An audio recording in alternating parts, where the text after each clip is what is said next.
Hello friends, welcome you all. My self RC sir.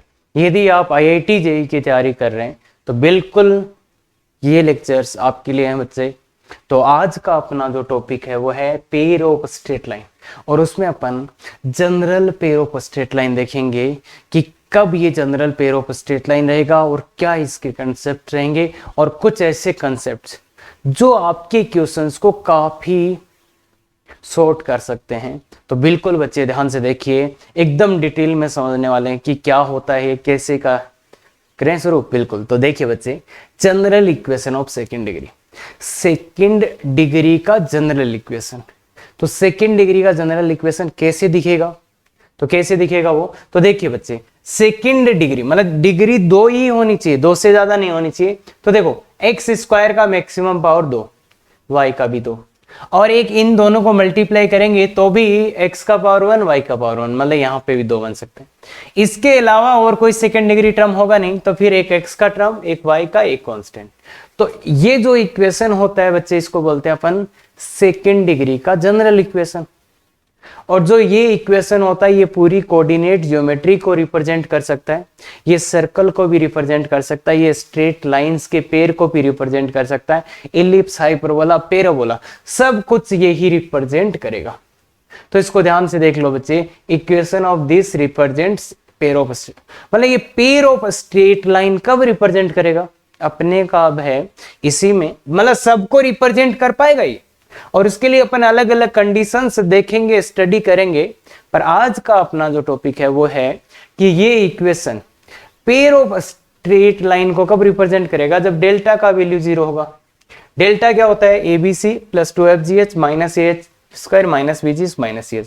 ये कहां से आया, कैसे आया, या इसको देखो, सबसे बेस्ट है 11th क्लास में अगर अपन है तो इसको सीधा सीधा ही याद करें, ABC plus 2FGH minus AF square minus BG square minus CH square equal to 0। और अगर अपन थोड़ा सा डिटर्मिनेंट के साथ फेमिलियर हैं तो आप इसको इस फॉर्मेट में भी याद कर सकते हो कि ये जो पूरा है इसको अपन इस फॉर्मेट में भी लिख सकते हैं, मतलब इसका वैल्यू भी यही आएगा। तो किसी को भी ये याद करो, ये याद करो, और जो नहीं याद कर सकते हो इसको याद करने का मैं एक तरीका बता देता हूं। देखो, ABC लिख लो, फिर AHG और बच गया वहां पे क्या लिख दो, जो बच गया वहां पे क्या लिख दो, F, जो बच गया वहां पे क्या लिख दो, F। तो ABC AHG और बच गया वहां पे क्या लिख दो, F लिख दो, बच गया वहां पे क्या लिख दो, F लिख दो। तो ये अपना फिर क्या होएगा, इसका वैल्यू ऐसे याद रख सकते हैं। अब ये आया कहां होगा, क्यों ये कंडीशन आ गई होगी, तो कैसे ये कंडीशन आई होगी, तो इसके लिए देखिए बच्चे, इसको अपन, इस वाले को अपन थोड़ा सा अच्छा लिखेंगे तो क्या लिख सकते हैं, इसको अगर अपन अच्छा लिखेंगे तो इसके अपने को ये दो स्ट्रेट लाइंस को रिप्रेजेंट करेगा। तो उसके लिए ये कंडीशन आया, पर आखिरकार यहाँ आया कहां से, तो उसके लिए देखिए बच्चे, इसको x में अपन क्वाड्रेटिक बना सकते हैं क्या, देखो, ax square plus 2hy plus x की कोफिशिएंट यही होगा क्या। देखो बच्चे ध्यान से देखो, x की कोफिशिएंट ये प्लस बाकी का जो भी है वो कांस्टेंट हो जाएगा, बाकी का जो भी है वो क्या हो जाएगा बच्चे, कांस्टेंट हो जाएगा। तो ये आया, ये x में क्वाड्रेटिक है। अब अगर यहां से मैं x का वैल्यू निकालूं तो क्या आएगा, माइनस से 2hy plus 2g plus minus and root 2hy plus 2g का whole square minus 4 into a into c का वैल्यू ये पूरा है बच्चे, by square plus 2fy plus c divide by 2 into a। अब अगर आप ध्यान से देखोगे तो यहां से देखो 4 कॉमन आ जाएगा, पूरे में से 4 कॉमन आ जाएगा, तो ये बनेगा minus 2hy plus 2g plus minus एक 2 कॉमन आ जाएगा पूरे में से ही, तो ये बनेगा h square y square plus g square plus 2ghy। देखो ध्यान से, 2gh और y आएगा, मतलब दो तो कॉमन आ चुका है पहले, माइनस आएगा aby स्क्वायर माइनस 2afy और माइनस ac, माइनस क्या आ जाएगा बच्चे, माइनस ac आ जाएगा, ठीक है क्या, माइनस का ac आ जाएगा अपॉन 2a। ठीक है, अब ये x है, x का वैल्यू ऐसा आ रहा है, यहां तक तो ठीक है, पर यहां पे भी y है, यहां पर भी क्या है बच्चे, y है। अब देखो, अगर मैं ये बोलूं तुम्हें, अगर मैं ये बोलूं कि मान लो x बराबर y plus minus under root 2 plus y square, क्या ये स्ट्रेट लाइन है? क्या ये स्ट्रेट लाइन है? अगर y अंदर फंस के रह गया तो ये स्ट्रेट लाइन हो सकता है क्या? ये स्ट्रेट लाइन के इक्वेशन में तो ऐसा नहीं आता ना, तो ये स्ट्रेट लाइन नहीं होगा बच्चे। अगर y ही अंदर रह गया तो ये स्ट्रेट लाइन नहीं होगा। अब क्या पॉसिबिलिटी है, इस अंडर रूट से बाहर निकलना चाहिए y, तो मतलब ऐसा आ गया तो फिर स्ट्रेट लाइन हो जाएगा क्या? अब ये स्ट्रेट लाइन हो जाएगा क्या? देखो, अब इसका होल स्क्वायर है तो ये अंडर रूट हट जाएगा, तो अब ये स्ट्रेट लाइन हो जाएगा। तो इसका मतलब क्या है, देखो यहाँ पे y है अंदर, और y में इनफेक्ट क्वाड्रेटिक इक्वेशन है, तो y में इनफेक्ट एक क्वाड्रेटिक इक्वेशन है। तो ये स्ट्रेट लाइन कब आएगी, दो स्ट्रेट लाइन कब आएगी, जब ये यहां से y परफेक्ट स्क्वायर होके बाहर निकल जाए। मतलब ये जब स्क्वायर रूट हटेगा तभी ये स्ट्रेट लाइन को रिप्रेजेंट करेगा। ध्यान से सुन लो, y में क्वाड्रेटिक है, अगर ये स्क्वायर रूट नहीं हटा तो y अंदर फंस जाएगा, तो फिर तो ये स्ट्रेट लाइंस बनेगी नहीं ना, x y, पर ये तो अंडर रूट वाले टर्म तो स्ट्रेट लाइन में होते ही नहीं है, तो इसलिए y अंदर नहीं फंसना चाहिए। तो इसके लिए ये परफेक्ट स्क्वायर बनना चाहिए। ये परफेक्ट स्क्वायर कब बनेगा, इसको थोड़ा अच्छे से लिखते हैं। देखो, y में क्वाड्रेटिक है ना, तो ये H square minus A B into Y square plus 2gh minus 2af into Y और plus G square minus A C plus G square minus A C. तो ये है अंदर, ये अंदर है, और ये अंडर रूट हटना चाहिए, मतलब स्क्वायर रूट हटना चाहिए, मतलब ये क्या होना चाहिए, परफेक्ट स्क्वायर, मतलब ये क्या होना चाहिए, परफेक्ट स्क्वायर। और ये आपको पता है ये परफेक्ट स्क्वायर कब होता है बच्चे, क्वाड्रेटिक परफेक्ट स्क्वायर कब होता है, जब उसका डी जीरो होता है। तो जब आप इसका डी जीरो करेंगे, जब आप इसका डी जीरो करेंगे, इस वाली क्वाड्रेटिक इक्वेशन का आप डी जीरो करेंगे, तो यहां से आपको ये इक्वेशन मिलेगी। क्या इस क्वाड्रेटिक का डी इक्वल टू जीरो कर सकते हो आप? कर सकते हैं ना भाई, इस क्वाड्रेटिक का डी इक्वल टू जीरो करोगे तो ये मिलेगा। तो सर ये ध्यान जरूर रखना कि ये स्क्वायर रूट हटेगा तभी ये क्या बनेगा बच्चे, तभी ये स्ट्रेट लाइन बनेगा। क्योंकि भाई देखो, मैंने बता दिया, अगर अंदर फंस गया, अगर अंदर y फंस गया तो फिर ये स्ट्रेट लाइन नहीं आएगा। तो इसलिए इस स्क्वायर रूट को यहां से हटने के लिए जब अपन d का वैल्यू 0 पुट करते हैं तो वहीं से ये कंडीशन आता है, वहीं से ये कंडीशन आता है। और इसको अब बात यह है कि करना क्या है, क्या सर हमें ये हमेशा करना पड़ेगा? नहीं, बस पता होना चाहिए, अच्छा अच्छा ऐसा करा होगा तब आया होगा। और ये एग्जाम्पल में दिखेगा भी, अगले एग्जाम्पल में भी दिखेगा। इसलिए आपको तो सीधा अभी ये करना है कि ये वाला equation pair of straight line को कब रिप्रेजेंट करेगा, जब इसका ये डेल्टा जीरो है। डेल्टा का वैल्यू क्या होता है ये, बस इसको याद। सर क्या ये यूज और जगह भी आएगा? बिल्कुल आएगा बच्चे, आगे का पूरी कहानी इसी डेल्टा पे टिकी हुई है। इसलिए इसको कैसे निकालते हैं, कैसे वैल्यूज पुट करते हैं, वो बहुत अच्छे ध्यान से सीख लो, काम आएगा। क्लियर है? चलें एग्जांपल पे। बिल्कुल, तो पहला एग्जांपल है बच्चे, है if this represents pair of straight line then find value of lambda. किसका वैल्यू फाइंड करना है? लेमडा का। तो पेयर ऑफ लाइन को रिप्रेजेंट करेगा तो लेमडा कैसे फाइंड करेंगे? डेल्टा का वैल्यू जीरो। डेल्टा जीरो मतलब ABC plus 2FGH minus AF square minus BG square minus CH square equal to zero. इससे ही लाएंगे भाई डेल्टा। देखो पेयर ऑफ लाइन को डेल्टा जीरो। अब ABC के वैल्यू कितने हैं? तो देखो यार, A क्या होता है? A होता है x का कोफिशिएंट तो A, B होता है y का तो लेमडा, C क्या होता है? C होता है कांस्टेंट ABC। अब G क्या होता है? H क्या होता है? H होता है XY के कोफिशिएंट का हाफ तो 5/2। G होता है x का कोफिशिएंट का हाफ 3। F क्या हो गया? y का कोफिशिएंट का। तो ये वैल्यू। अब ये कैसे लाया हूं मैं? इसका मैंने कंपेयर कर दिया है किससे? ax square plus by square plus वो उससे, है ना, जनरल। तो जनरल से इसका कंपेयर करोगे तो ABC के ये वैल्यू आ जाएंगे। इनको यहाँ पुट करना है, बस इनको यहाँ पुट करना है। A का वैल्यू 2, B का वैल्यू लेमडा, C का value 4, ABC plus 2F, F का वैल्यू कितना है? 7/2 इंटू 2F, G का वैल्यू कितना है? 3 इंटू H का वैल्यू कितना है? 5/2 minus A 2 into F square 7/2 का square minus B minus B कितना है देखो बच्चे यहाँ पे लेमडा इंटू जी का स्क्वायर 3 का स्क्वायर माइनस सी का वैल्यू कितना है 4 इंटू एच स्क्वायर एच का वैल्यू कितना है 5/2 का स्क्वायर। तो ये आएगा बच्चे, सब सीधा सीधा वैल्यू पुट किया है, सीधा सीधा वैल्यू पुट किया है। देखो बच्चे इसमें गड़बड़ नहीं होना चाहिए, अगर ऐसे में गड़बड़ कर दोगे तो बहुत मुश्किल में फंस जाओगे।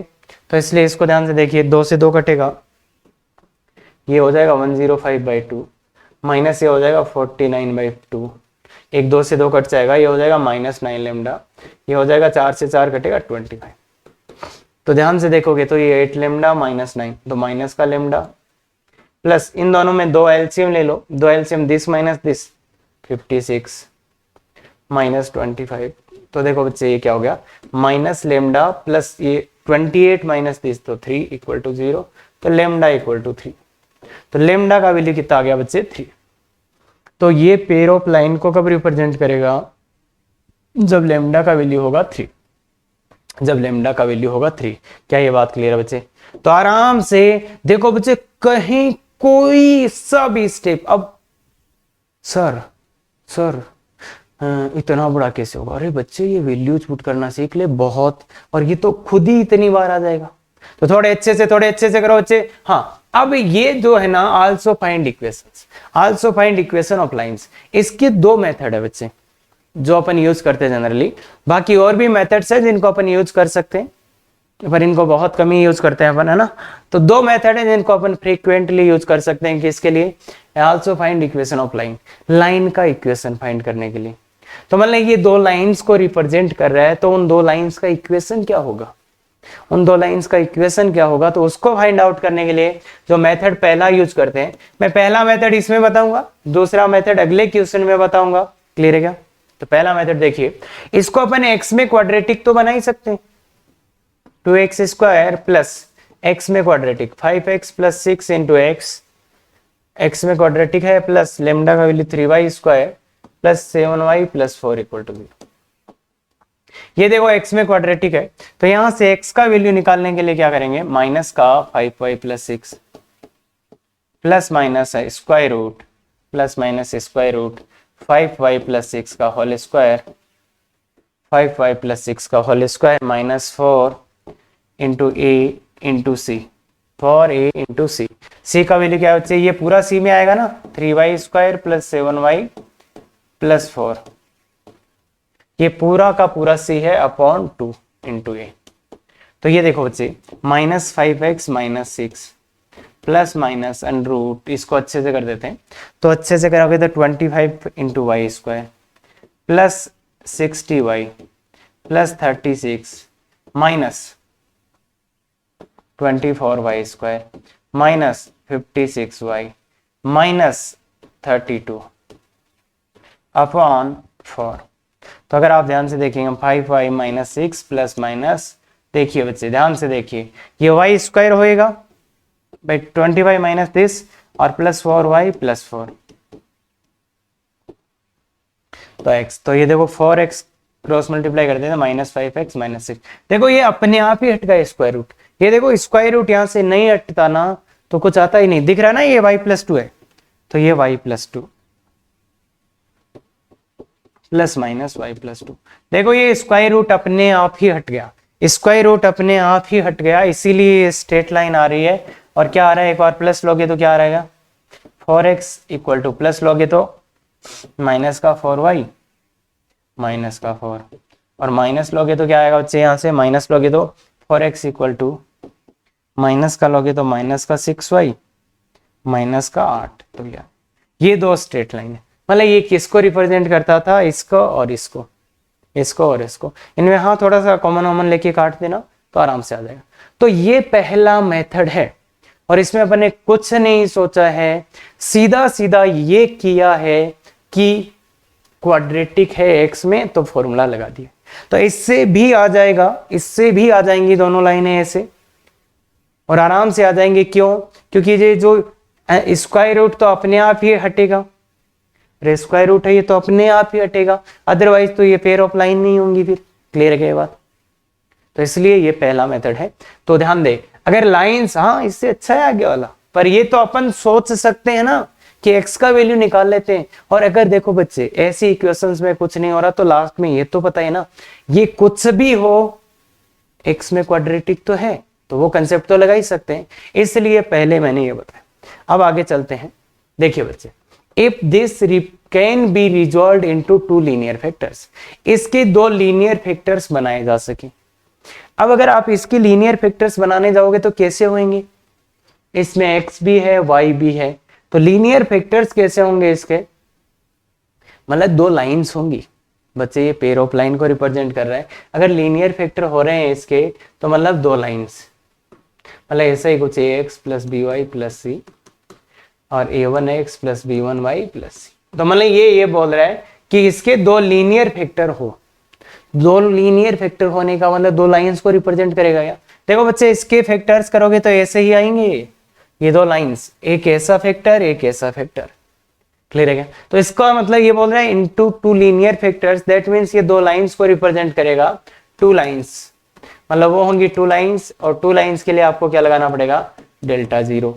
क्या बच्चे आप डेल्टा जीरो लगा सकते हो, तो बच्चे चाहे 5 मिनट लगे चाहे 10 मिनट लगे, अच्छा सा एक वैल्यू आएगा उसको लाओ जल्दी से, लेमडा का वैल्यू लाओ, किसको जीरो लगा के, डेल्टा को जीरो, डेल्टा को जीरो लगा के लाओ बच्चे, बिल्कुल बच्चे, ABC plus 2fg minus F square minus BG square minus C H square equal to zero.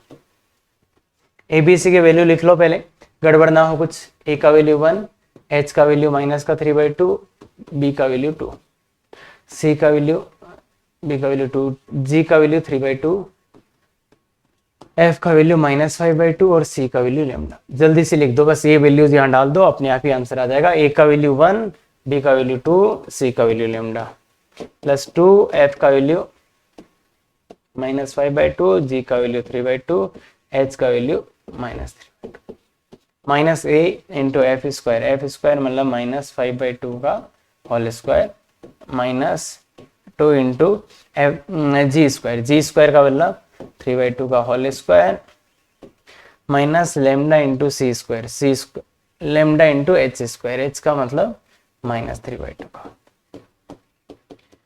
तो इसको थोड़ा सा अच्छा कर लेते हैं बच्चे, 2 लेमडा आ गया, माइनस माइनस प्लस ही हो गया वापस, 2 से 2 भी कट गया, तो 45/4 माइनस 25/4 माइनस 9/2 माइनस,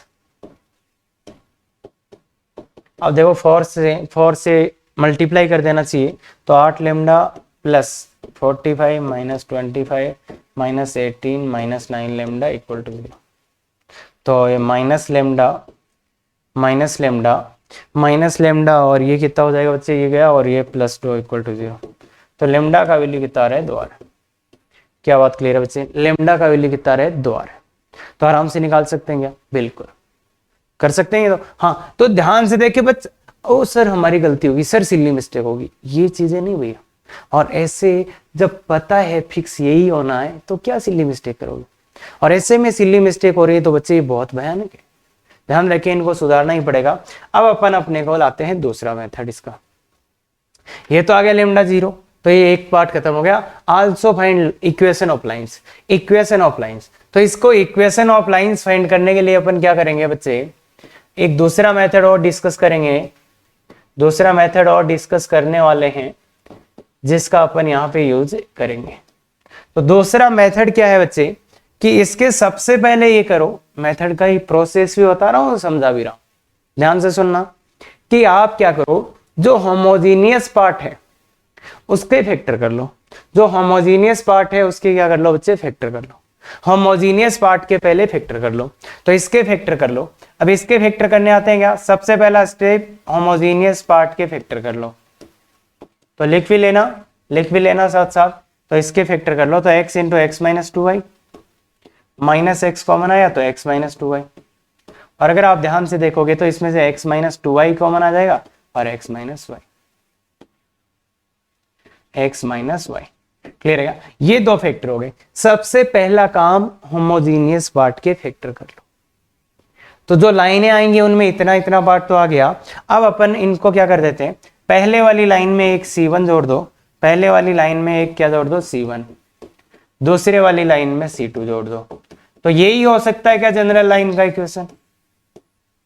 क्या बोला मैंने? पहले होमोजीनियस पार्ट के फैक्टर कर लेना, फिर एक फैक्टर में C1 ऐड कर देना, दूसरे में C2, और जब आप इनको मल्टीप्लाई करोगे तो यही आएगा, इनको मल्टीप्लाई करने पे यही आएगा। अब इनको मल्टीप्लाई कर देते हैं जनाब, x into x, x square.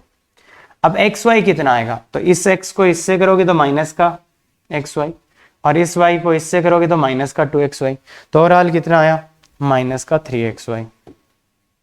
Y square कितना आएगा? दिस इंटू दिस, तो ये प्लस का 2y स्क्वायर, प्लस का 2y स्क्वायर आ जाएगा, प्लस का 2y स्क्वायर प्लस। अब x का कोफिशिएंट देखो, ये तो उतना पार्ट सेम ही आया। अब x का कोफिशिएंट क्या आएगा बच्चे? यहाँ पे x का कोफिशिएंट देखिए बच्चे, इसको जब आप इससे मल्टीप्लाई करोगे तो C2, और जब आप इस वाले x को इससे करोगे तो C1। y का कोफिशिएंट कितना आएगा बच्चे? जब आप इस y को इससे करोगे तो -2C2। भाई y का कोफिशिएंट चाहिए तो इस y को कांस्टेंट से करोगे तभी तो आएगा, या फिर इस y को इस कांस्टेंट से, और कांस्टेंट टर्म क्या आएगा? C1 C2। देखो बच्चे, अगर इसमें प्रॉब्लम आती है, देखो x का कोफिशिएंट चाहिए तो क्या इस वाले x को इसके कांस्टेंट से, या फिर इसके x को, तो ये आ जाएगा। y का कोफिशिएंट चाहिए तो इस वाले y को इसके कांस्टेंट से, या इस वाले y को, तो ये आ जाएगा, कांस्टेंट टर्म ये आ जाएगा। तो ऐसे आप मल्टीप्लाई, फिर भी प्रॉब्लम आ रहा है तो आप पूरा ही मल्टीप्लाई कर लो, तो वहां से चीजें आ जाएंगी। क्लियर है? अब इसका और इसका ये सेम ही है, तो इसलिए कंपेयर करेंगे तो देखो बच्चे क्या आ जाएगा?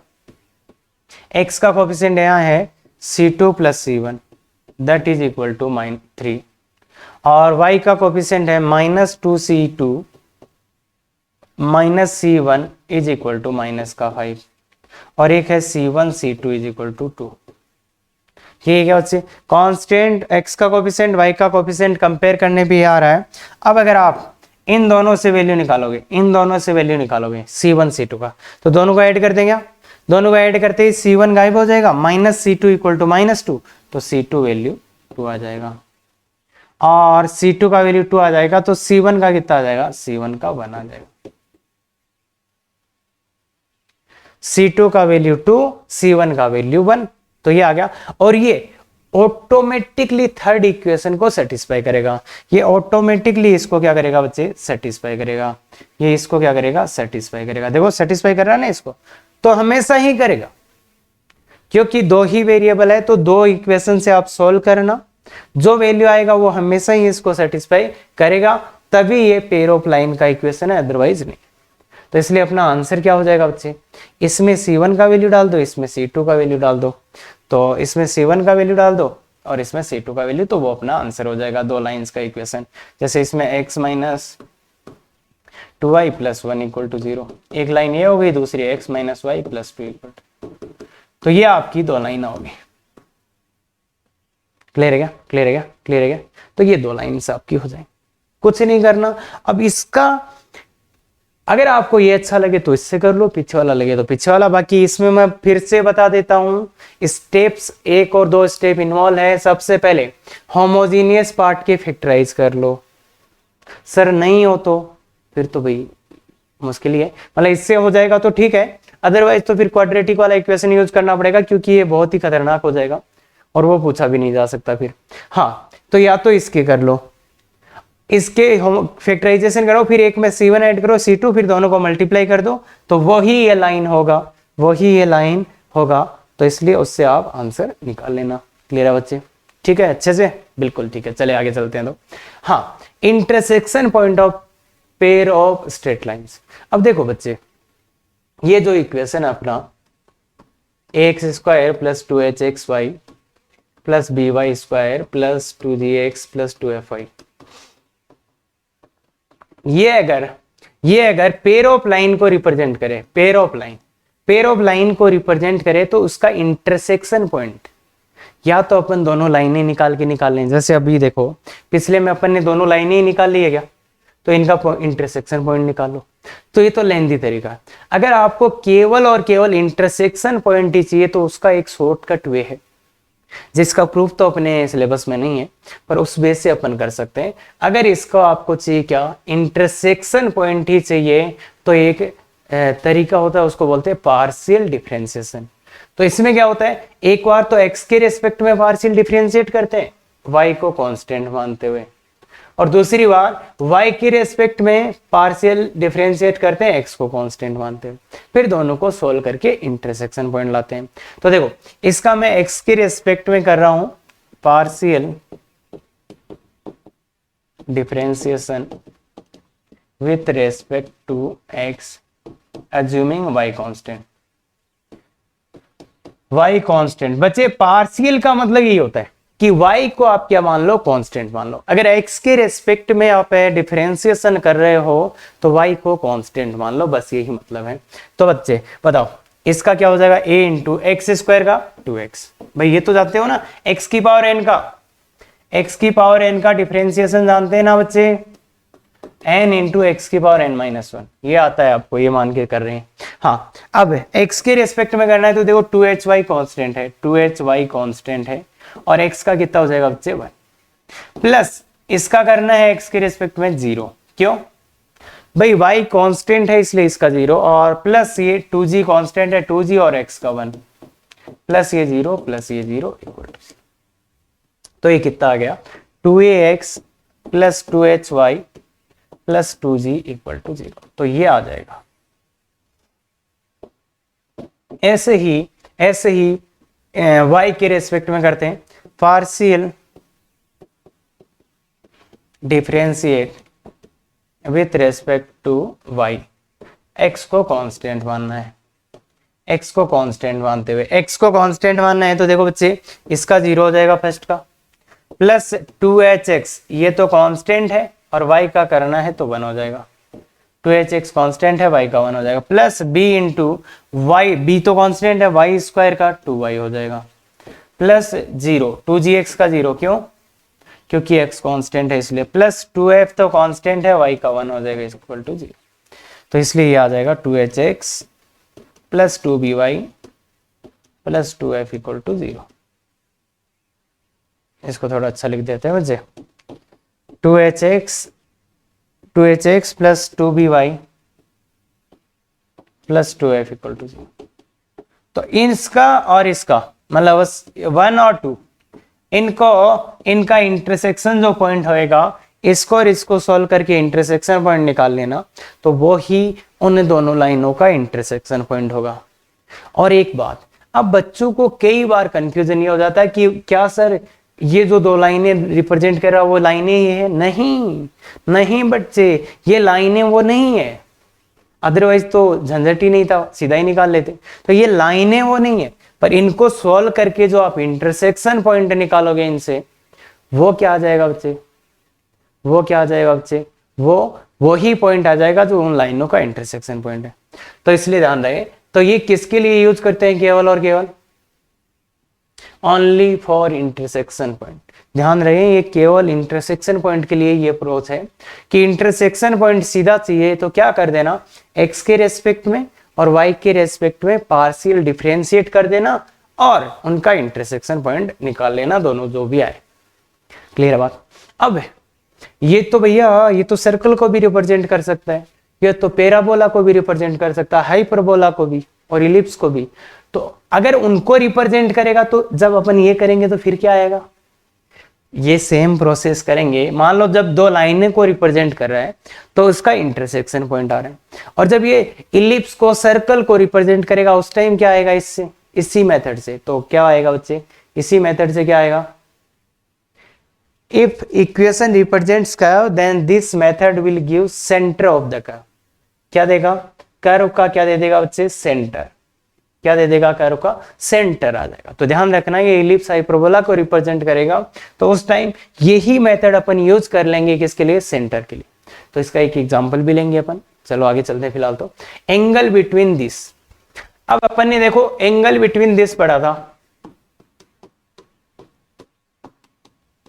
इनके बीच में एंगल तो अपन ने देखा था क्या बच्चों, इनके बीच में एंगल तो अपन ने देखा था। अब इसके बीच में एंगल क्या आएगा, तो इसके बीच में एंगल वो ही आएगा जो इनके बीच में आ रहा था। क्यों, क्योंकि एंगल निकालने के लिए केवल और केवल अपने को क्या चाहिए होता है, एम का और एक्स का। जैसे मान लो ये क्या है, ये दो लाइनें हैं ना बच्चे, तो y बराबर m1x प्लस C1 और ये y बराबर m2x प्लस C2। ये ऐसी दो लाइनें, ऐसी दो लाइनें। और ये कैसी लाइनें थी? ऐसी दो लाइनें थी।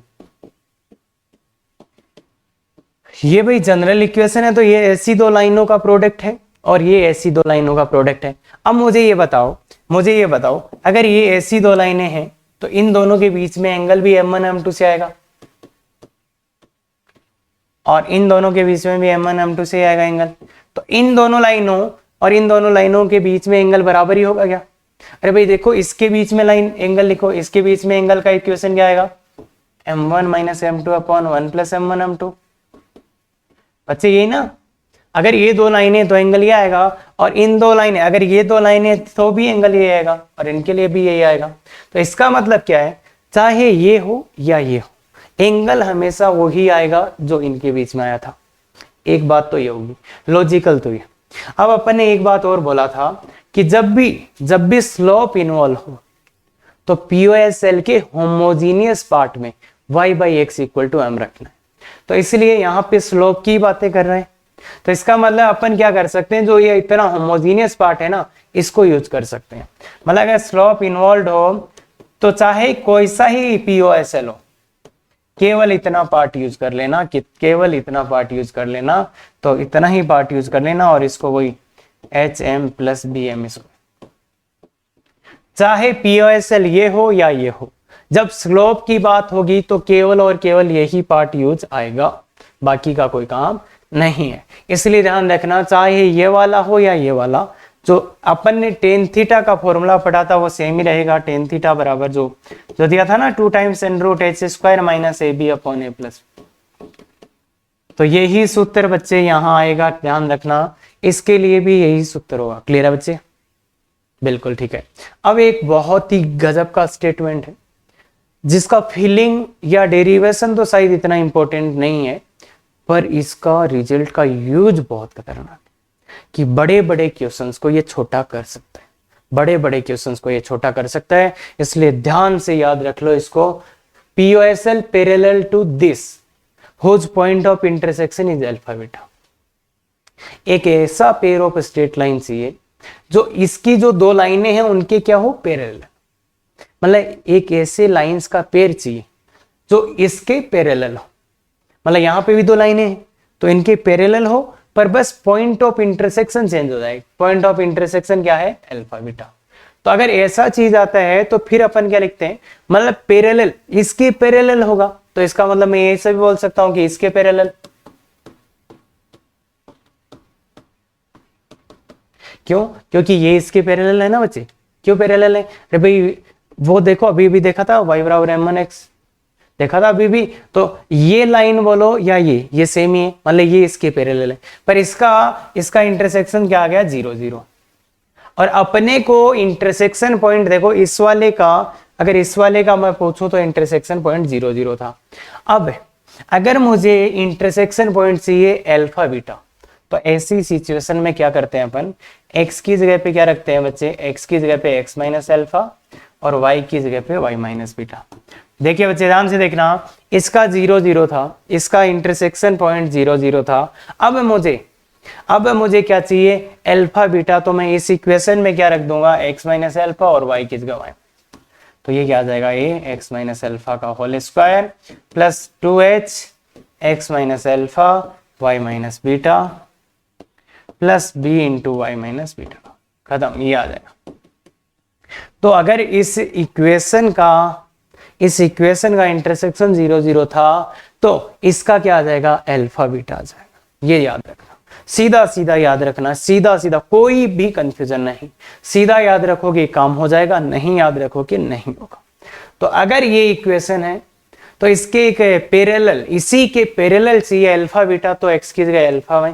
बाकी रखना इतने ही पार्ट में, ध्यान रखना, पूरे में नहीं रखना है कुछ भी, केवल इतने से पार्ट में ही रखना है। x की जगह x माइनस अल्फा और y की जगह y माइनस बीटा। क्लियर है? चलो ठीक है, अब आते हैं इसमें। तो ये सेम ही वही चीज है, थोड़ा ध्यान से देखो। Find combined equation of lines passing through this and parallel to this. इसके पैरेलल चाहिए, तो इसके पैरेलल चाहिए तो मैं क्या लिख दूंगा? X square minus 3xy plus 2y square. इसमें क्या रख देंगे? x की जगह x माइनस अल्फा और y की जगह y माइनस बीटा। तो बताइए बच्चे x अल्फा का वैल्यू कितना है, ये रहा। तो x की जगह x माइनस वन रखना है और y की जगह क्या रखना है, y माइनस जीरो। तो x की जगह x माइनस वन रखते हैं ना इसमें, तो x minus one minus 3 times x minus one into Y minus zero plus 2 times y की जगह y माइनस जीरो। तो बस इतना जल्दी आ जाएगा, अदरवाइज हो सकता है आपको काफी टाइम लग जाए, अदरवाइज ये हो सकता है काफी टाइम लग जाए। क्या ये बात क्लियर है? तो ध्यान से देखो, बस स्टेटमेंट है ये, याद रहेगा तो काम आएगा, नहीं रहेगा तो टाइम जाएगा। क्लियर है? तो ये लास्ट क्वेश्चन है बच्चे, ध्यान से देखिए बच्चे इसको। For POSL find point of intersection और angle between them. Point of intersection चाहिए तो इसको किससे लाएंगे, पार्शियल डिफरेंशिएशन से। पार्शियल डिफरेंशिएशन वाला जो मेथड था उससे लाएंगे अपन सीधा। या तो ये काम ये कर सकते हो भाई, और ये वही क्वेश्चन है जो अपन ने लास्ट में इसके दो लाइंस निकाले थे अलग अलग, तो उन दोनों लाइंस का जाके इंटरसेक्शन पॉइंट निकाल लेना, निकाले थे ना लास्ट में, उनका इंटरसेक्शन पॉइंट निकाल लेना। या फिर अपन अब सीधा निकालना है तो कैसे निकालते हैं, तो x के रेस्पेक्ट में करते हैं partial differentiate with respect to x। x के रेस्पेक्ट में पार्शियल डिफरेंशिएट करना है और y को कांस्टेंट मानते हुए, y को x के रेस्पेक्ट में बताओ 2x माइनस 3y तो कांस्टेंट है, इंटू 3y कांस्टेंट है इंटू y का बनाओ, प्लस y कांस्टेंट तो 0 प्लस 3 और आगे वाले का तो 0 है, और तो ये आ गया 2x minus 3y plus 3 equal to 0। Clear है क्या बच्चे? क्लियर है क्या? और ऐसे ही अपन करेंगे y partial differentiate with respect to y।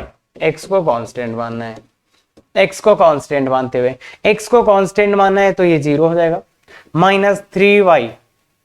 x को कांस्टेंट माना है तो 3x, इसमें 3x कांस्टेंट है बच्चे और y का 1 हो जाएगा, प्लस 2 कांस्टेंट है और y स्क्वायर का कितना हो जाएगा, 2y हो जाएगा, प्लस x का कितना हो जाएगा, 0 हो जाएगा, माइनस 5 और इक्वल टू 0। तो ये क्या आएगा, minus 3x plus 4y minus 5 equal to 0। ये आ गया बच्चे। तो ये 1 था, ये 2।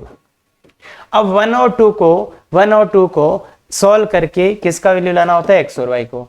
तो मैं किसको y को हटा देता हूं, 1 इंटू 4 कर देता हूं प्लस 2 इंटू 3 कर देता हूं, एक को 4 से दूसरे को 3 से, तो ये आया 8, ये आया माइनस 9। तो ऐसा करने से क्या आएगा बच्चे, माइनस का x, y हट जाएंगे और एक को 4 से करोगे तो 12 माइनस 15 तो माइनस 3 इक्वल टू 0। तो x का वैल्यू कितना आ जाएगा, माइनस 3।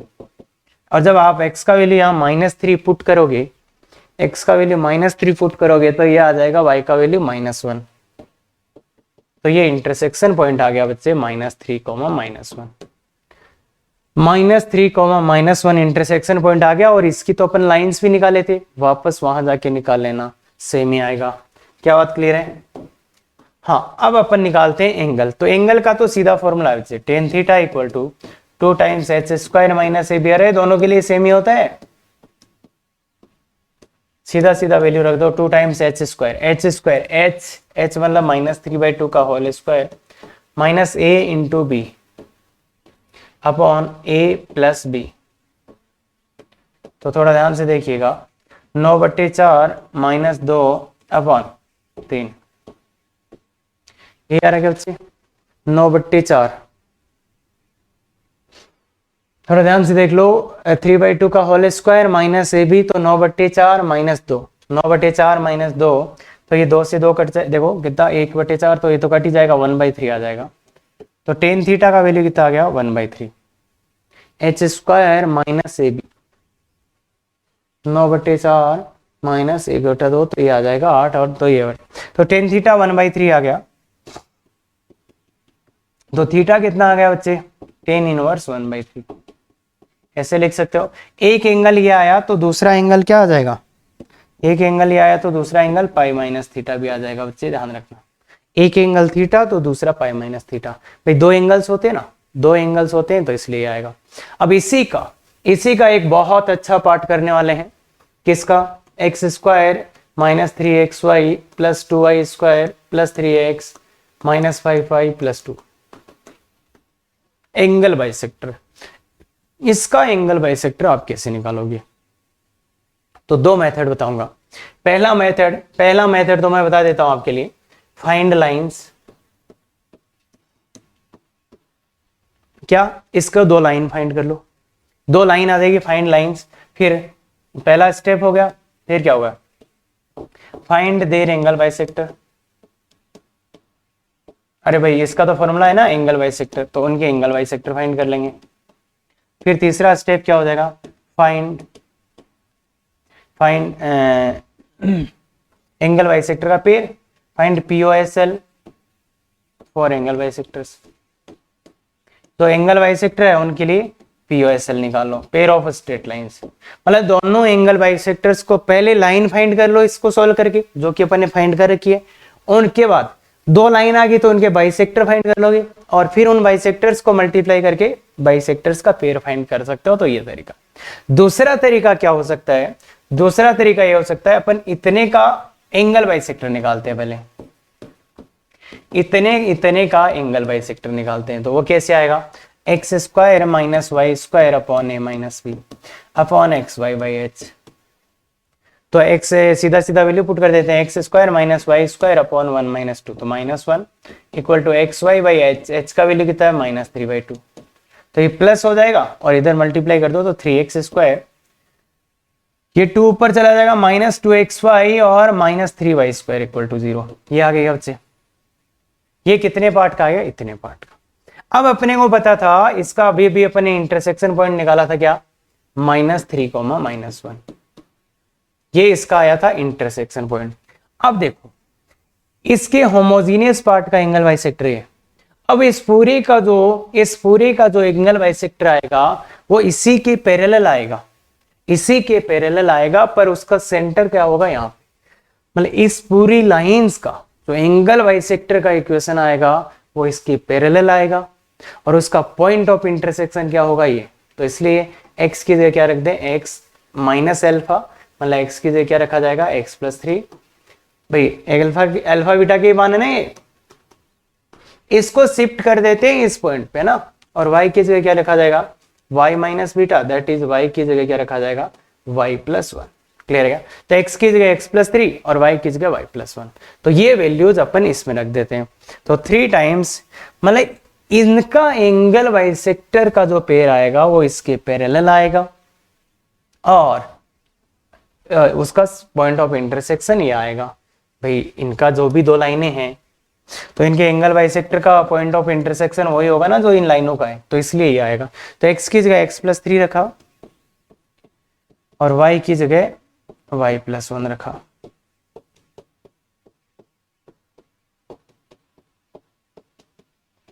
तो ये आंसर आ जाएगा आपसे, और एक आप इधर से आराम से निकाल सकते हो। क्या ये बात क्लियर है? तो इस वाले लेक्चर में काफी चीजें आपको नहीं मिली होंगी, उनको एक बार ध्यान से देखो तो सभी जो अच्छे क्वेश्चंस होंगे वो हो जाएंगे। अच्छे से रखिए बच्चे, क्योंकि इसका क्वेश्चन थोड़ा सा लंबा जाता है। क्या बात क्लियर है? बिल्कुल। तो अगर ऐसे लेक्चर्स चाहते हो तो बिल्कुल शेयर, सब्सक्राइब, लाइक करें। Thank you very much. Effective तैयारी करो।